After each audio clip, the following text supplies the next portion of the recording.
Hey everybody, sykotiksonik here. Welcome back to Let's Play Crash Bandicoot 2, Cortex Strikes Back. Last time we finished up Warp Room 4. Cortex told us to give the crystals to Engine, but then Engine wanted to fight us for some reason. So we had to fight him back, and then Cortex is mad at us. I don't know what you were expecting, man.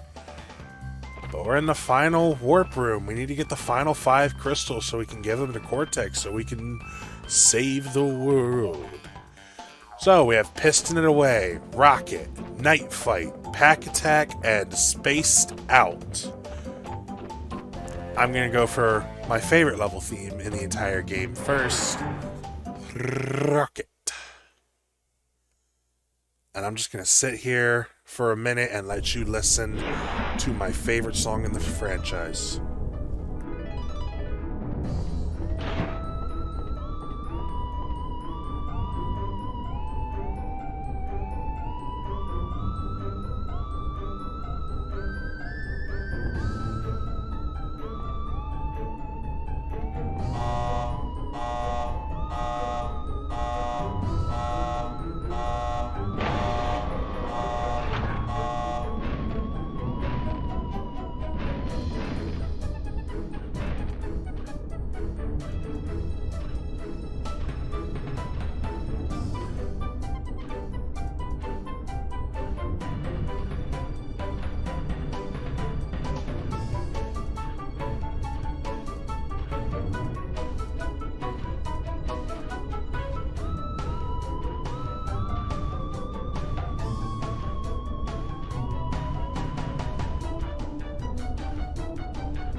The build-up to this song is the best in the franchise. It's my favorite song in the series. So, let's talk for a second about jetpack controls. A lot of people don't like the jetpack in this level, in this game. Personally, I think they're great. I love these levels. So, let's talk about the jetpack controls. The default setting, at least I believe it's the default because I haven't done anything with it yet. The default setting, down to go up to go down, left and right go left and right, X goes forward, circle goes back. You can also use R1 to go forward and L1 to go back if you prefer. That's not how I like to do it. If we pause the level, if we pause right here, we can have pad flight, pad direct. So that means it just does up goes up, down goes down. So you can change the orientation of the jetpack controls if that's how you feel. Personally, I prefer flight controls, inverted controls. So let's go.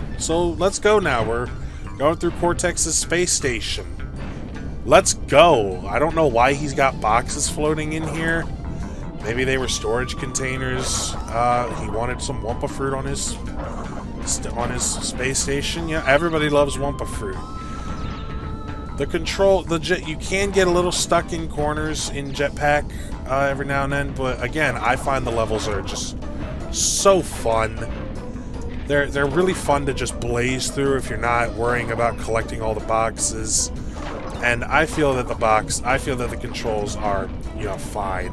They could definitely be better, of course, but this is a 1997 3D platformer, so I don't really expect much. I don't think that they're the worst. I don't think that they're the worst levels in the game. I don't think they control awfully. I think they control just fine.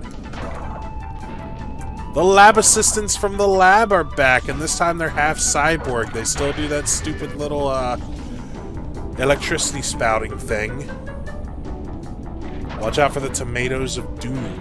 I don't know what I think they're just supposed to be some kind of mine. Ooh, and we were stuck for a second, but that's fine. I don't normally get stuck in this in these levels, so this is gonna be fun. We're gonna go back for that box. You can see in the background, you can see the Earth right over there, and you can see the moon right up there. I think it's something that they changed in the Insane Trilogy. You can't really see anything outside the glass of space, which I think is a shame. I always thought it made this level just seem that much cooler. It's like, oh man, you're actually going through space. Why does Cortex have crystals in his space station? there we go. The one last lab assistant. We come down here, and there we go. 39 of 39 boxes. Now, there's no bonus route on these jetpack levels, just like there's no bonus route on the bear riding levels. Crystal, get. Gem, get. Crash, we're gonna save that for later. I know, I don't normally like skipping it, but we're gonna save it for later. Let's go into Pack Attack. The second jetpack level. I love I need to stress, I love these levels. I've always loved them when I was a kid. I love them now as an adult. I love them playing through the Insane Trilogy. These are my favorite levels in the game, and they... I think the music definitely has something to do with that. The music is probably the best song in the game. Electric wires. If you touch any part of the wire, not even just the sparking electrical bit, you will get shocked. I used to think that it was different, but I was proven wrong once, and I never forgot it. I never forget the times that I'm proven wrong. It's very rare. Watch out. Grab the checkpoint. This is a box that if you're not paying close attention, you can miss that, unfortunately. And then you'll sit there like, oh man, I'm missing one box. I love how they just get thrown into the freaking heat shield. Like, damn, dude, that is such a horrible way to go. But also, they're enemies and they're cyborgs, so I don't care. They'll be fine. I love the scream that they give in the classic Crash games, though, personally. Like, they redid the screams in Insane Trilogy, and they just don't sound the same.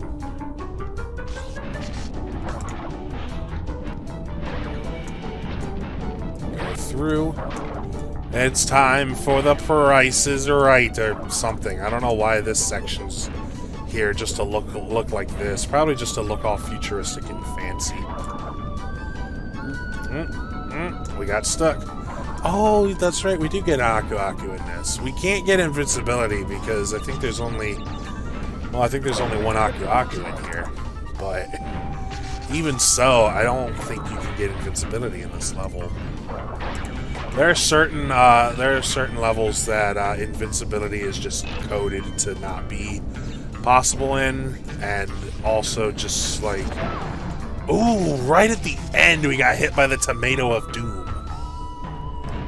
That's fine. Oh no!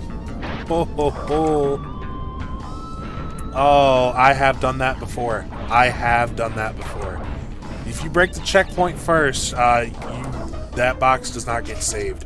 So you have to remember every time to break that box. Just head down here. The green cross of Nitro. Don't see the red cross. And there we go.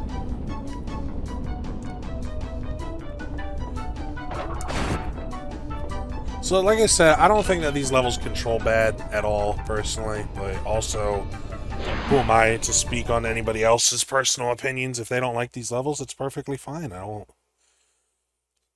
I just think that they're my favorite levels in the game.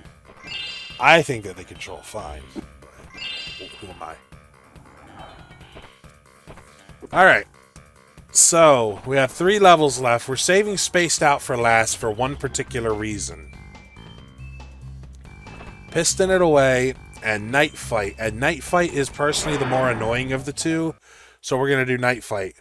If you remember Totally Fly, you'll remember Night Fight, and believe it or not, this is actually harder than Totally Fly. Despite the fact that Totally Fly is supposed to be a secret level, this is harder for one reason and one reason alone.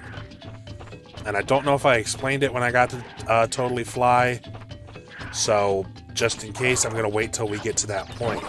It starts off simple enough, actually, because realistically, this is supposed to be your first introduction to the Firefly. And it starts off perfectly fine. We get a nice checkpoint here. That we spun that possum, and it hit that. There's the problem right there. a death route. And guess what? There's a couple boxes on the death route, but it's also a freaking path. Watch out for this. If you see that this nitro is bouncing these boxes up, be careful when you jump up, because the nitro is still the nitro's hitbox still bounces up, and you can hit the yeah, see, I didn't even touch it and I got hit by it. It's fine. That nitro is a little weird. If you've ever watched the Super Gaming Brothers original Crash 2 Let's Play, you'll remember when Matt hit the nitro. And it was kind of like a phantom hit, which is what I was trying to explain there, but whatever. So this level is, realistically, besides the death route, this level is not difficult at all. Like, it doesn't have that section that Totally Fly had, where you have to go in the dark for a little bit to body slam steel crates.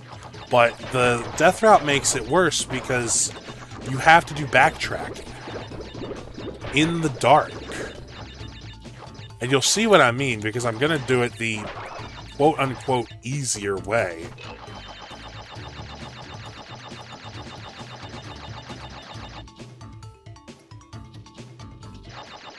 I was about to say, did the game crash?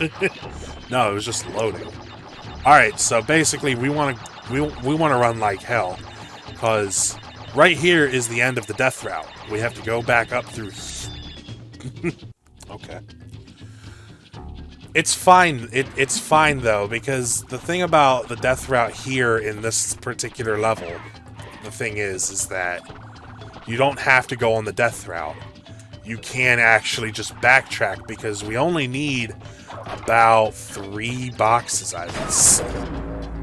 My jump didn't come out. We only need about 3 boxes and the gem, and in my test playthrough, I made the mistake of thinking that I had to go further into the death route after I got the gem, when no. Because I think you get the boxes first, and then you get the gem. Alright, so your slide jump is a little glitchy on that little hill right there, but okay. Yeah, I think you get the 3 boxes first, and then you get the gem, and once you get the gem, you gotta start running back, because your Firefly will run out. And that's what makes this level a pain in the ass, really. Like, Piston It Away is also pretty bad, but it's not as bad as this, at least on a personal level. Yeah, okay, so 1, 2, whoa! I don't want to do it in the dark, so I actually think it's just 2 boxes, which is the worst part. Yeah, I want to wait for that possum. Yeah, I did not want to do this in the dark. But we get this gem, we get the Firefly, we gotta go. I think the Firefly will give us just barely enough time if we're fast enough to get there. You basically just want to you don't want to get stuck on the tree. Oh, God. Oh, God. Yeah, I knew that was going to happen. Oh, I knew that was going to happen. That's what I hate about this level. I really do. Because you got to be fast about it. You can do it. And it is the easy... It is the preferred and easier way. What the f... Come here. Stupid fucking Firefly. It is the easier and preferred way, simply because you only need the 2 boxes from over here. Now that we have the... Actually, yeah, now that we have the 2 boxes, we can just... We can just go. Because crystals and gems stay in your possession. Oh! Crystals and gems stay in your possession. So once you get the gem, you're probably going to die. Yeah. But when you get the 2 boxes, then you can just go. That was the mistake that I kept. God. Well, at least I got the checkpoint, so I don't have to go through that again. That was the mistake that I kept making, was that I kept thinking I had to go back and get the box gem. I mean, kept thinking I had to go back and get the gem in my test playthrough, when that is not the case. I don't know how I made a mistake like that. 46 boxes. There we go. Why do we keep getting stuck on geometry in this one? Oh. I think we have enough time for one more level.